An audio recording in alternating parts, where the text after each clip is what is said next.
So welcome and good afternoon, everyone. My name's Steve Condon. I'm the CEO of Truepoint. My colleagues and I would like to thank our clients and guests for taking time to join us today.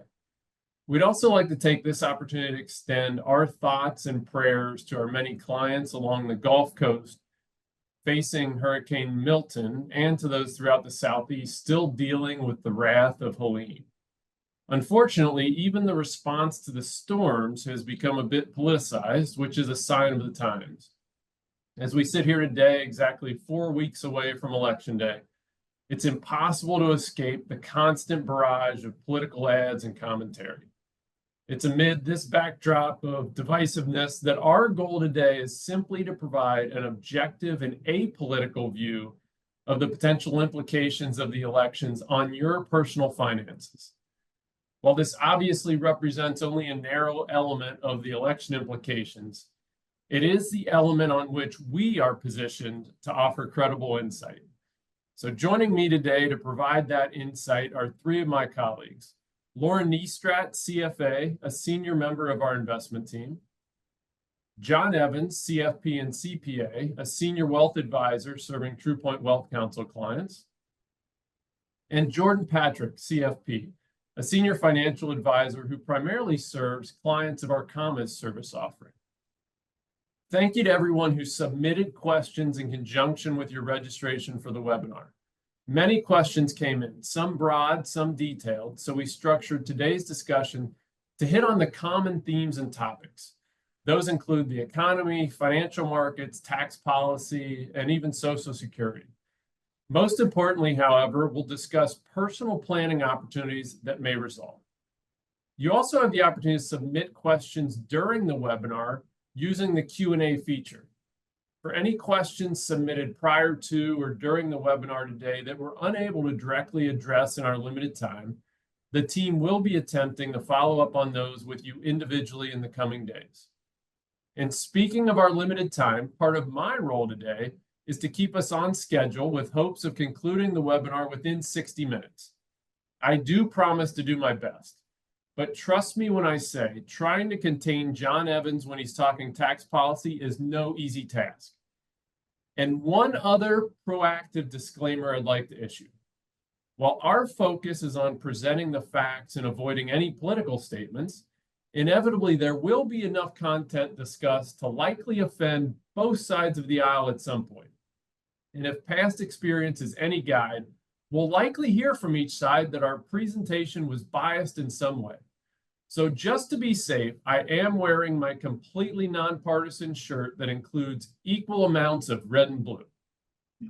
I joke about it, but we do recognize and understand the sensitivity here. This is a hotly contested and unpredictable election where control of the House, the Senate, and the presidency are all up for grabs. That is unusual historically, and the outcome of each this year could turn based on just a handful of states. As we speak today, it's impossible to project whether the November elections will result in divided government or one-party rule. And that is likely the single most impactful outcome to monitor, as that will determine the degree of change that could be possible. That said, the one thing we can state with some confidence is that most people overestimate the implications of elections on their personal finances. So let's start there, specifically with the financial markets and a very common question. Lauren, can you kick us off by telling us what this election may mean for the markets and portfolio returns? Yes, thanks, Steve. There is a lot of uncertainty associated with presidential elections, which is probably why the election's impact on markets was a common question coming into this webinar. This uncertainty can increase the level of market volatility leading up to the election itself, which you can see in this graph on the screen that is showing the level of market volatility in the 6 months leading up to and the 6 months after the election. The bright blue line on the page represents election years, And the darker blue is all other years going back to 1948 through 2023. What you can see here, though, is that election years do not have higher volatility than non-election years. Historically, we actually see volatility increase in October in all years, and then it decreases as we go into the new year. You may be wondering, as I wondered myself, why market volatility increases in October. And there are a couple of drivers here. First off, there have been some significant market events that have occurred in history in October, like Black Monday in October of 1987, and the beginning of the global financial crisis, which started in the fall of 2008. But also there is a bit of a seasonal effect here, where investors are coming back from the summertime and potentially locking in gains or tax loss harvesting as the year winds down. It's important to note, though, that higher volatility does not necessarily equate to lower market returns. It simply means that there is more market movement present. So now transitioning into market returns and how that relates to elections. Steve mentioned how this is an open election with the White House, House, and Senate all up for grabs. So we want to look at how markets have performed historically in the various combinations of power. We can see here in this graph, which shows the average S&P 500 performance going back to 1933 through 2022, with the exception of 2001 and 2002, because there was a senator who changed parties in that year, so those 2 years were excluded. But you can see here that the market actually likes a divided government. The returns are higher when there has been a divided government. And this could be because there is less uncertainty with a divided government, because it is harder to get proposed policies passed into law. Something that stands out here on the page is the lower returns for a Democratic Congress. And so I want to note that the return for a Democratic president and Congress was brought down by the Great Depression in the 1930s. And then the combination of a Republican president and Democratic Congress was affected by lower returns in the 1970s and then the global financial crisis. I'll take another moment to note that stock market returns are not based off of what party has control of the White House or Congress, but it depends on many factors, including company earnings and economic factors like interest rates and inflation. Certainly, political policies influence market returns, but you cannot tie better market performance to one party or another, which we'll be able to see in the next chart. This graph shows the average annual return of the S&P 500 of each president's term going back to Herbert Hoover. And aside from a few anomalies here, we can see that returns are strong across both parties, and one party is not meaningfully better than the other. Like I just mentioned, market returns are affected by many factors, and Hoover, Nixon, and Bush had economic and global events occur during their presidential terms that reduced market returns.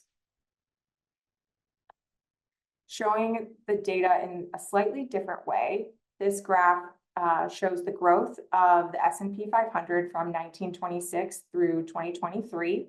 And you can see that there are pullbacks along the way, but the message here is that the market goes up over time, regardless of party control of the White House.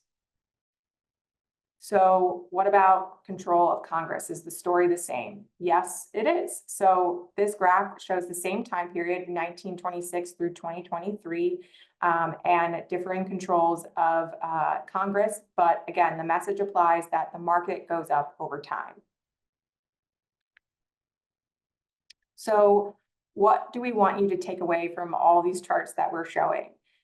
It's important in these times of higher uncertainty to remain invested in the market and focused on your long-term financial plan.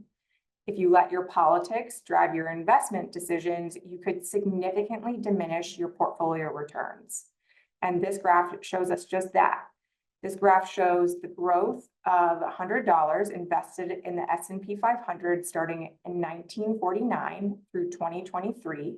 You can see the two bars on the right-hand side of the graph, that if you only invested when your favored political party had control of the White House, your growth would be over 85% less than had you remained invested the entire time. But it's not just about remaining invested, even though your preferred party doesn't have control of government. It's about remaining invested through all different market environments, because missing just the top 20 days over the course of 70 years reduced your growth by over 70%. And it's impossible to be able to time when those best days are going to be, because they're often clustered around the worst days, some of the harder days to remain invested. But we're here to help guide you through short-term uncertainty and volatility in the markets to help make sure that you reach your long-term goals. The data you presented across all those slides makes the conclusion very clear that you mentioned, that elections should not drive investment strategy. So let's zoom in a little bit on an issue that is more directly tied to our government, which is the national debt. And while there may be many implications of our level of national debt, can you speak specifically to how the national debt might impact our clients' portfolios, if at all? Yeah, Steve, there has certainly been a lot in the news about how the proposed policies of each candidate would increase the national debt. So before I go into the potential implications of that, let's look at where we are and where we have been with the national debt. As a reminder to everyone, the national debt is issued in the form of U.S. Treasuries, which are purchased and held by individuals, corporations, foreign governments, and other entities. And this graph shows the national debt as a percent of GDP going back from 1939 through 2022. And this ratio can also be described as our debt burden level. You can see that our debt burden jumped with the stimulus from the COVID pandemic in 2020, and it has come down a bit since then. But we have been at these levels before, back during World War II in the 1940s. But it's not only the level of the debt that matters, but more importantly, it's the cost to hold this debt. So let's take a look at that. So this chart shows the federal interest cost as a percent of GDP from 1940 to 2022. You can see that back in the 1940s, interest rates weren't very high. So even though the debt level was significant, the cost to carry that debt was relatively low. But the reverse was true in the 1980s. Currently, we're in a period of high debt, but also higher than normal interest rates. So we're seeing the cost of our debt service increase to levels last seen in the 80s. However, we're now entering a period of declining interest rates, and the government will be able to refinance its debt as rates come down. But given this higher debt burden and the higher cost of the debt, it is possible that we see a downgrade in the credit rating or credit worthiness of the U.S. debt. But what does that mean for you as an investor? Well, in our client portfolios, we have varying levels of bond exposure depending on our client's risk posture. And a portion of the bond exposure is in the form of U.S. Treasuries. The last time we saw the U.S. debt get downgraded, which actually happened in August of last year by the rating agency Fitch, we hardly saw Treasuries move in price. This also happened back in 2011 when the Standard & Poor's first downgraded the U.S. credit rating, and we actually saw a flight to Treasuries instead of away from them. which lowered interest rates and increased the value of the US Treasuries. The message here is that US credit is still one of the highest rated credits in the world, and we're not concerned about your bond exposure.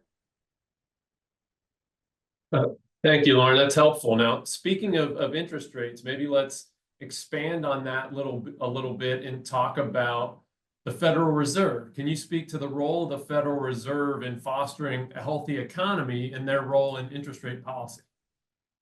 Yeah, it is important to talk about the role of the Federal Reserve in all of this because they are the ones setting interest rates, not the president or Congress.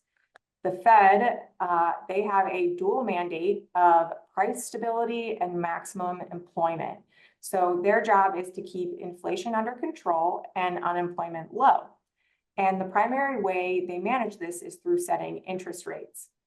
We can see in this chart how they've done this over the past 5 years. The bright blue line represents the inflation rate. The orange is the unemployment rate, and the navy is the Fed funds rate, or the primary lending rate.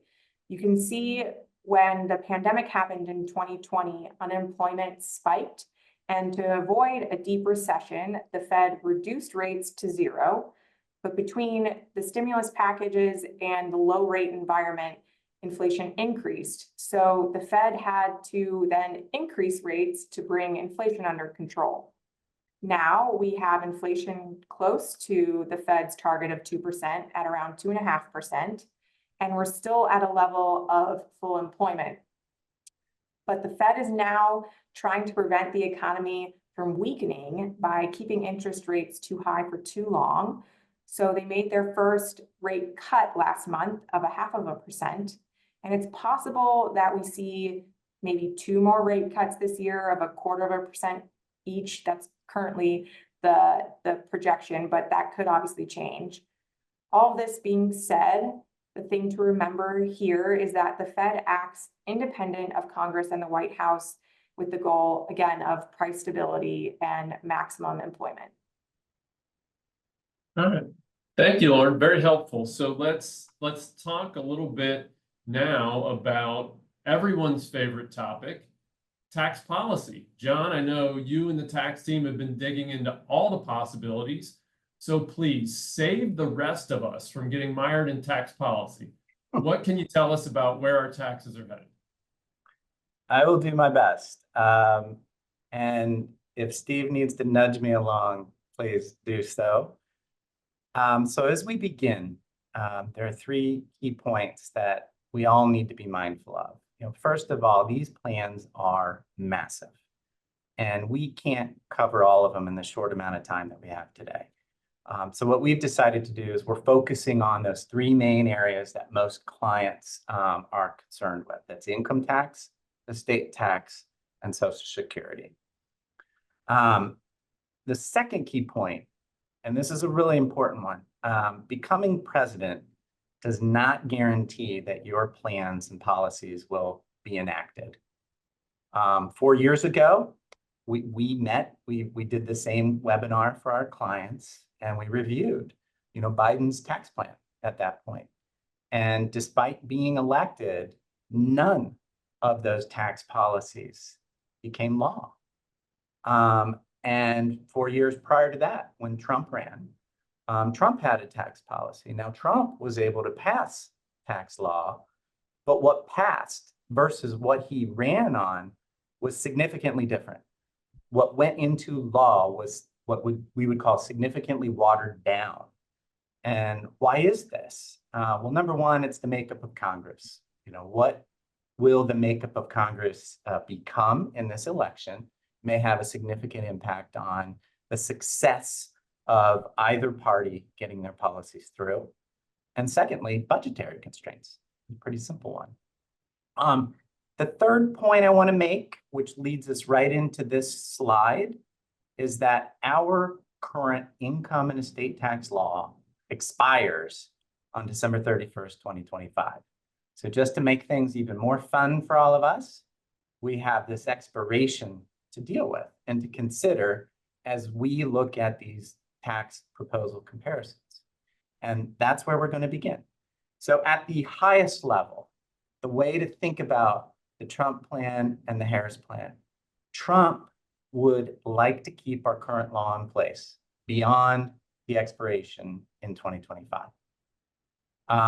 Harris would like to preserve the low tax rates for all taxpayers, with the exception of those individuals earning more than $400,000 or $450,000 if you're married. That's the simplest way to view their overall tax plans. And you can see that in this first row, what they want to do with the individual tax rates. Trump would simply like to extend things as they are. Harris would like to impose a 39.6 tax rate on those individuals earning more than the amounts I just mentioned. On the capital gains front, so on realized sales, on sales that are actually taking place, Trump, again, he wants to keep things as they are. Harris wants to keep things as they are with one exception. She'd like to add one additional tax rate of 28% for those taxpayers who have more than $1 million of income. The next big category is the net investment income tax. This is a tax that came about in 2012, 2013, and it is assessed, it's a 3.8% rate that is assessed on certain non-active income items. So this is really assessed on passive income items such as dividends, interest, capital gains. Currently, that rate is 3.8%, as I said. Trump, let's just keep it as is, extend it beyond 2025. Harris's camp, they'd like to expand the definition of what income is subject to this tax and increase the rate to 5%. One of those items, just as an example, that she would like to include in the taxation of it is non-passive business income that might be flowing through what we call a Form K-1. So if you have an S Corp and you get, pro rata share of earnings on a K-1. The final larger income tax item, and we'll spend a little more time on this one, is the itemized deductions. As a point of clarification for everyone, when you're filing your tax return, you can choose to claim a standard deduction, which is just, and you can see the numbers here, $14,600 or $29,200 if you're married. This is deductible against your ordinary income and your dividends and capital gain income. It's just deducted against your income. If the amount of your itemized deductions exceeds the standard deduction, you can claim that. Well, back in 2017, when Trump's law was enacted, he increased the standard deductions to the levels that we have today. And he had to install a cap on the amount of state and local tax that you may deduct as part of your itemized deductions. And that would also include real estate tax. That's the so-called SALT tax, S-A-L-T. So what happened when he imposed this $10,000 cap, it resulted in more people claiming the standard deduction. Well, what Trump would like to do is he'd like to repeal this SALT cap, basically increase the amount of itemized deductions that you can report on your tax return. And that might cause more people to get a greater tax benefit by itemizing. Now, I'm putting a little asterisk on this word repeal, because as we all know, sometimes Trump will say things that are a little bit different as time goes by. He has said repeal, and he's also said increasing the cap. So at the end of the day, he'd like to do something with this cap. Now, what the Harris camp would like to do is likely extending our current laws for those individuals earning less than $400,000 or $450,000. Again, her campaign is saying we don't want to increase the tax rate for anyone below those levels of income. We can move on to the next slide there. Now, I would like to call out one of the most significant items getting most of the press, the attention grabber, as we're calling it on this slide. This is the so-called billionaires tax and the potential taxation of unrealized gains. Now, most of the media is misleading us at best. So here's the actual proposal. The Harris camp has proposed that they impose a minimum tax rate on individuals with more than $100 million in assets. And in doing so, there is essentially the taxation of unrealized gains for those individuals. So there's a little quote on this slide, which is kind of on point. This is an easy mark for anyone who's trying to get fear out in the marketplace.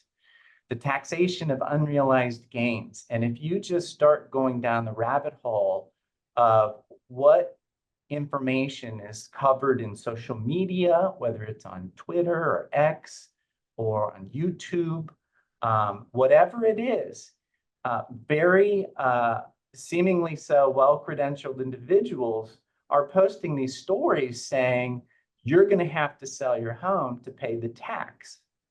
Well, that's not the case. This law, again, this proposal, again, is only applied for those individuals with more than $100 million in assets. So I normally don't like to forecast whether something would be successful or not in getting passed, but it is very important to understand, number one, the Democrats are divided on this. So the Democrats themselves are divided. It's already facing some serious headwinds. Number two, it is likely unconstitutional. So that's a pretty significant headwind.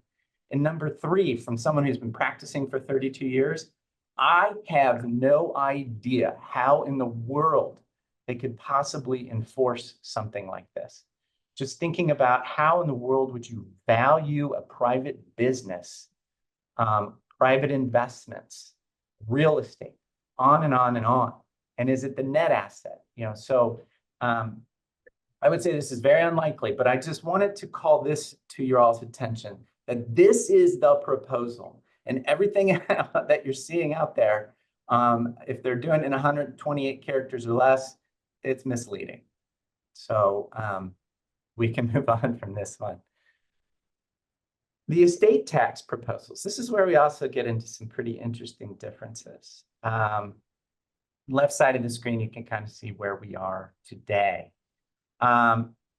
On the Trump side of the fence, he just simply wants to extend what we have in place. And what is that? Well, under our current laws, everybody, every single individual can exclude from an estate taxation $13.61 million of assets. If you're married, it's double that. It's 26.2, 27, whatever that is. Now, under the Trump plan, he simply wants to extend this beyond 2025 and index it for inflation, which is key. A lot of things in our laws aren't indexed for inflation, but he'd like to index this for inflation. The Harris camp would like the current law to expire and would like us to revert back to what the rules were in 2016. That's what happens when our current tax law expires. We're going to go back to the rules that were in place before Trump took office. Now, what does that mean relative to the $13.61 million exemption we have today? We honestly don't know for sure, but it's likely to be around $7 million. So what does this mean? I think a practical example will help everyone put this into context.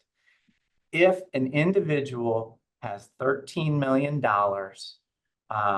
after Trump is elected, and if Trump is successful in getting this passed, that individual dies, they would owe no estate tax. Their estate would owe no estate tax because it's less than the $13.6 million exemption.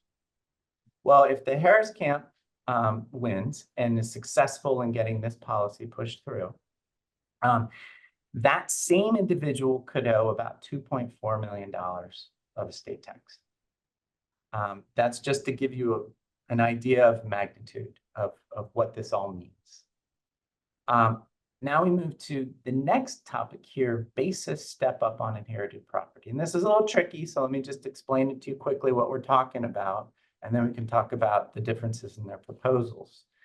When an individual dies, the heirs of that estate receives those assets. And those assets that they receive will have a cost basis equal to the fair market value on the date that person died. Most assets, retirement assets don't count in this discussion, but a brokerage portfolio, a piece of real estate. So this is called a basis step up. And then when the heir receives it, they turn around and sell it. They would not pay a gain, a capital gain, because there'd be presumably not be a gain on that transaction. So the Trump campaign, no change. We're going to keep these step up and basis rules as they are. The Harris campaign is a little bit different. What the Harris campaign is doing is they'd like to allow a step up in basis on the first $5 million of your assets if you're single, $10 million of assets if you're joint. Anything above that level, there would be a capital gains tax imposed at death. So in essence, there still would be a step up in basis on those assets over the $5 and $10 million threshold. It's just to get that step up, you're paying a capital gains tax at that moment in time. So interestingly, part of this provision that the Harris camp is running on here was borrowed from Trump from 2016, when Trump was proposing to eliminate the estate tax. For him, he wanted to eliminate the estate tax, and he was disallowing the step up in basis on the same level here, anything over 5 million or 10 million. But then when that heir sold the asset, they would then pay the tax. So the difference between the two is Trump was putting the timing of the sale and timing of the payment of the capital gains tax in the hands of the heir. So that's the difference here. A little confusing, I know, but that's it right there. The final one here on the estate front, and this one's kind of an interesting one to me. It's the first time I've seen it proposed. The annual gift exclusion. And so for many of you who are not familiar with this, because this is a very legalistic term, annual gift exclusion, in the simplest form, everybody is allowed to gift up to $18,000 to an individual and not trigger what's called a gift tax. Okay, so you can give 18 to me, John Evans, if you want. And if you do, send us a note. I'll happily share my bank info. And it would not be a taxable gift. That's our current law. And you can do that with however many people you want. So let's do another practical example here for you as I tell you what the camps are proposing. Trump is proposing no change. So if mom wants to gift $18,000 to each of her 3 kids, that's a total of $54,000. Mom gives $18,000 to son, daughter, and daughter-in-law. Okay, so there's $18,000 each. That's $54,000 in total. No gift tax at all. Under the Harris camp, they're proposing a $50,000 annual aggregate limit. So in that same example, even though you gave 18 to 3 people, and that under our current laws is not a taxable gift, in aggregate, you violated the $50,000 threshold by $4,000. So you've created a $4,000 taxable gift. Now, what happens there is, well, then at your death, you have a little bit less of an exemption. You have $4,000 less of an exemption. You basically accelerated someone's inheritance, is what this is getting at. But this is the first time I've seen that proposed in one of these the tax proposals from a presidential candidate. So the moral of the story when it comes to tax and estate tax, please do not let the tax tail wag the dog. If you're thinking about making a big change for income tax reasons, pump the brakes. If you're thinking about making a big estate planning decision because of these potential estate tax outcomes, slam those brakes on. I will tell you that, in our history at Truepoint, almost 35 years now, we've developed a deep understanding of the erosion of our wealth due to taxes. Trust me, we get it. However, we also believe that more wealth is lost when people take action based on their predictions about tax law as it relates to elections than the actual taxes paid whenever those laws are put in place. Certainly, if you made significant decisions back in 2020 because you expected certain tax laws that Biden was proposing to become law, you probably introduced taxation well before you needed to. At worst case, you actually paid more taxes than you really should have. And that actually reduces your compounded growth over time. So definitely pump those brakes. We have been and we will be continually infusing all of our specialties, whether it's estate planning, income tax planning, into all of our relationships. We've likely evaluated a number of ideas over the last 6, 7, 8 years because we've known our tax law expires and rates are rising. And we have more on this later in the presentation about what have we been thinking about. But with that, we can move on to another area, Steve. Yeah, so that was a great rundown of the tax proposals, John. And again, emphasizing the important point through all of this is a proposal does not necessarily equate to what actually takes place in reality down the road. And so we'll certainly see on the other side of this election what is possible. But if we can shift topics just a bit to another very common question we get, it's the future of Social Security, which is a problem that very few politicians have the courage to tackle. John, what can you tell us about the outlook today for the future of Social Security? Well, it ain't good, not good. So, we have a looming bankruptcy and we've known about this bankruptcy for a long, long time. 4 years ago, the Social Security Administration was saying, hey, we'll be solvent until the year 2034. Now, according to the most recent Social Security and Medicare Board of Trustees review, it's now 2033. Yes, we are projected to be bankrupt. At that time, the tax collections in total, and tax collections come from wages, so we all pay Social Security on our wages. The employer is paying taxes as well. And also the income taxes that are collected when you file your tax return, and some of the Social Security benefits themselves are taxable. That's also revenue that's going into the Social Security bank account. But basically, all of the inflows in 2033 will only fund 76% of the outgoing benefit payments at that time. So, how does Congress think about this? Well, there's 3 ways, only 3 ways. You got to increase collections, you've got to cut benefits, or you delay benefits, okay? So let's look at where the candidates stand on Social Security and figure out which of these camps are they in. Maybe they're combining them, maybe there's something interesting here. So, what are they saying right now? Trump is saying he wants to create jobs to increase collections. So he's looking to increase the deposits into the bank account of Social Security by adding more jobs. The Harris camp is likely to extend the FICA earnings base, which means she wants to increase collections by taxing more of the individual's wages. As of today, as it says in this left-hand column here, only the first $168,000 of your wages are subject to FICA. Once you hit 168, no more FICA withholdings. According to this co-sponsored proposal way back in 2019, Harris was in favor of expanding that $168,000 threshold up to $250,000. She's not specifically said where she stands in all of the materials that she's been running on up to this point. So we're kind of inferring where she is. But we know she's well aware of this bankruptcy. They all are.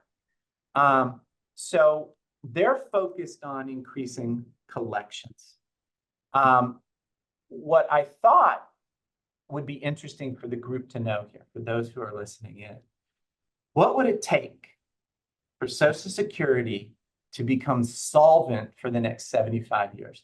And 75 years is being used because that's about as far out as the Social Security Administration is running their projections. What it would take is to increase our rate from, our employees pay 6.2%, the employer pays 6.2%. Okay, so we're each paying 6.2%. If they would raise that rate to 8.35% for each of us, we would be solvent for the next 75 years. No one likes to increase taxes, but it certainly seems like that's probably going to happen at some point. Why, of all of those choices, why not continuing to delay benefits? Why not cut benefits? Well, cutting benefits is one sure way that you would never get elected again. Now it's easier to cut the benefits by tweaking the funding formulas for younger employees than maybe older people who are closer to collecting or those who are collecting. That's a possibility, but I think the easiest thing for them to do is raise the rate. Now, the delaying the benefit, this one is very, very interesting because they've done this a little bit.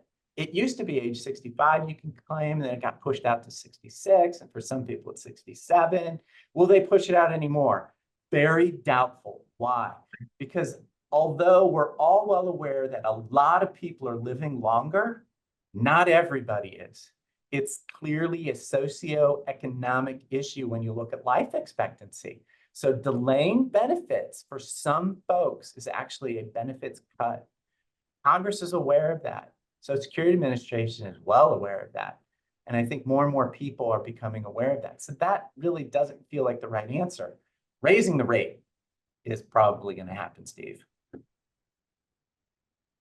John, thank you. Kudos, Professor Evans. You kept it within the time frame and covered a lot of ground there on tax policy and Social Security. So now, in addition to that, we've talked financial markets, we've talked debt, we've talked interest rates. Let's try to pull all of this together by talking about the actual personal financial strategies we might want to implement as a result. Jordan, can you bring this all home for us by boiling it down into what's actually within our control and actionable? Yeah, let's do that. Thanks, Steve. John and Lauren have given us lots of great insights and things to consider as we head into this election season. But the reality is many of those things are out of our control. Yes, we can cast a vote. We can help to campaign. We can talk to our friends and family about how we think and what we believe. But at the end of the day, we can't control the market returns. And we can't control things like policy that is enacted among taxation, savings, and benefits. And so what we urge you to do is to really focus on the things that you can control. For example, one of those things might be your asset allocation, meaning your mix of stocks and bonds in your portfolio and how much risk that you're taking as you lead into retirement. Or things like saving and spending. If you are in your working years, one of the best things that you can do for your financial plan is to really work to increase that savings rate over time. And then if you are retired, having flexibility in your spending plan can allow you to potentially pull back on spending if markets do go down in order to allow time for those assets to recover. So these are examples of things that you can control. In that spirit, let's talk about a few more of the planning considerations that you could consider regardless of the outcome of this election. Now, I'll say that many of these items are focused on the potential tax and estate planning changes that could come into play that John just walked us through. As he mentioned, I'll reiterate, we don't want anyone to go out and make any fast changes to their financial plan, but these are things that we've been thinking about and discussing with our clients for many years, and they're things that you might want to consider as well. Now, these are varying based on your life stage, but let's start with some considerations that everyone could think about. The first one that people could consider in light of the upcoming changes are considering Roth IRA conversions. A Roth IRA conversion is where you might choose to take some of the funds in your traditional IRA and convert them over into your Roth IRA. Now, this is a taxable event, meaning that you would owe tax on the amount that you converted to the Roth IRA. But one opportunity that this might provide is that it may allow you to pay tax on that conversion today at rates that are potentially lower than if we do see the tax rates increase in 2026. The next couple of bullets here are really about maximizing the after-tax returns of your portfolio, which could be important as we look forward to the future and potential increasing tax rates. One of those strategies is known as asset location. And this is really making sure that you are holding each of the individual funds that are in your portfolio within the type of account that will maximize the after-tax value of that individual fund. Now, for example, what I mean is, let's say that you own a bond fund, and that bond fund is paying interest throughout the course of the year. At the end of the year, you would have to report that interest as taxable on your tax return if that bond fund is held in your taxable brokerage account. What we could do, however, is instead of owning it in that taxable brokerage account, we could own that same bond fund in a traditional IRA. And that would make it so that you don't have to report that interest as taxable on your tax return, as you only pay tax on distributions and on money that you're pulling out of the IRA. So holding specific types of investments and specific types of accounts can be really beneficial to maximizing the after-tax value of your assets. Tax loss harvesting is another strategy that we are looking to employ for all of our clients in the coming years. This is where you can lock in any losses that you might have within a taxable brokerage account. And those losses can be used to offset future gains, which is another strategy that can help to reduce your tax burden in the future. And for those who are charitably inclined, there's some opportunity around the timing of charitable contributions that you make over the next few years. If tax rates do increase in 2026, you might want to think about shifting some of your charitable donations from 2024 and 2025, perhaps into 2026. And John discussed how itemized deductions work earlier. This might allow you to increase the amount of your itemized deductions and thus lower your overall tax burden at that time. Now, if you are still working, one of the main themes to think about is really optimizing when you will recognize income over the next few years. And so if tax rates do increase in 2026, it's likely that there will be a large emphasis on using plans offered by your employer that allow you to defer tax into the future. So in 2026, for example, we might lean heavily into accounts like a pre-tax or traditional 401k, because we might not want to pay tax at 2026 rates. We might want to fund those accounts with dollars that we would prefer to pay tax on later on in your career or in retirement. Other accounts that you might use in this situation are health savings accounts. So you might opt to elect a high deductible health plan, which would give you access to this health savings account, which is another tool you can use to make pre-tax contributions and defer paying tax on those dollars. The next couple bullets here are around when you might realize income that you've earned. Some of our clients have flexibility around when they might receive bonus payments or when commission payouts might arrive to them. If you have the flexibility here, instead of receiving a payout in 2026, you might work with your employer to have that paid out perhaps at the end of 2025 so that it might be taxed at a lower rate. Same story with stock options. Stock options are a great tool to provide flexibility as to when you would exercise those options and therefore when you would pay tax. And so if you have options that are going to expire in the next few years, you might want to do some real planning and thoughtful work around if it makes sense to exercise those options a little bit early, perhaps in 2024 or 2025. Now, moving on to opportunities for those who are already retired. The core theme here is that while income tax planning is still important, you might be at a point in your life where you're really starting to think about wealth transfer strategies. And that's what many of these items refer to. So the first one here, many of our clients are doing family gifting. John referred to the limits earlier where someone might gift, call it up to $18,000 per year. We were really talking to our clients and coaching them to think about ways to gift funds to their family in ways that actually multiply the gift. And so an example of that is you might want to make a gift to your daughter, for example, and you could gift her funds and she could then use those funds to max out her health savings account. This is great because you're able to gift funds to her, but also that contribution to the HSA would allow her to take a tax deduction on her tax return.